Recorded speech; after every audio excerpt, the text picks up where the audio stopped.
This is one of the most shocking, counterintuitive ideas that I heard from players with other managers, specifically because I've just interviewed so many of Sir Alex Ferguson's former players.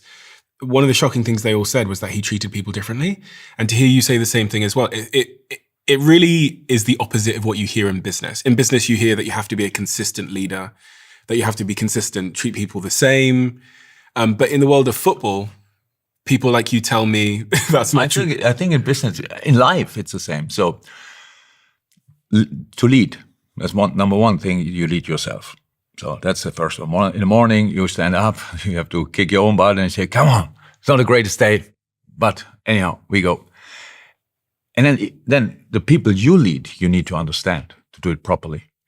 So now, that means you talk to them, you listen to them, you ask them, where are you from? What's your background? What are we doing here and there? Blah, blah, and why did you that? And stuff like this. So it means it's already in that conversation, it's clear he's different to the other guy. It's not about the rules like punctuality, early in, late out, not about these kind of things. But how can we get the best out of people if we treat them all the same? It's crazy. It's in business. I don't think it is like that, but I only worked in this football business, or maybe it's just working here. I cannot see that. For me, it's super important that you really pick the individual from where it stands, not from where you want it to be. No, actually where it actually is. Can you give me an example that I would know of two people that you treated differently and why you made the decision to treat them differently based on their origin? So you have a young player as an example. So Trent Alexander-Arnold comes up to the first team. So, and then James Milner is already, I don't know, 31 or whatever, however he was that time. So James makes clear, first and foremost, that Trent doesn't go crazy. So because he sorts all these kind of things. But there's so many things, just as an example, but James doesn't have to do this and that because you know he is doing it anyway. So for Trent, you still have to educate the boy. This is an example which you probably didn't think of, but it explains how different they are. They're different age groups. One is 16 or 17 and the other one is 33. So that shows already that's not possible. Mm-hmm. So you are talking about the rules in football. So everybody has to work hard. Everybody has to do it. In my case, everybody has to defend the shit out of the opposition team. So that's everybody has to buy into that. There's no. I always said, if you're not Lionel Messi, you have to defend. you have to defend. So because I never had Lionel Messi, so they all had to defend. For example, everybody has to do that. But then to get there, that they really grow together as a group.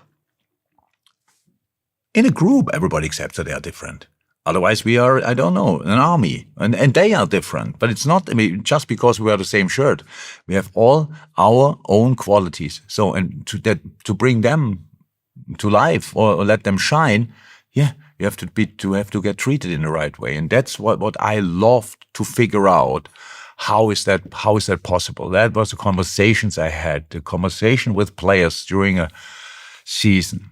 Of course, there were football talks, but we had already enough meetings. The most important conversations were the private conversations. So when the player is not training well, could that he just is not ready for training, had a drink last night, didn't sleep enough, or you ask. So that's all what you think. He looks like he didn't sleep enough, blah, blah, blah. So bring him in, ask him what's going on. And he will be surprised.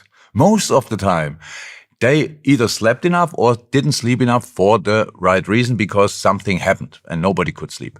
They had no drink, blah, blah, blah, but they lost focus right now because massive problems at home. Without asking, you will never find out. So here's one guy with a problem. Here's another guy, he's flying. Don't treat them the same. Mm-hmm. So one needs more support and the other one you need to bring down a little bit. So all these that's how you work with people.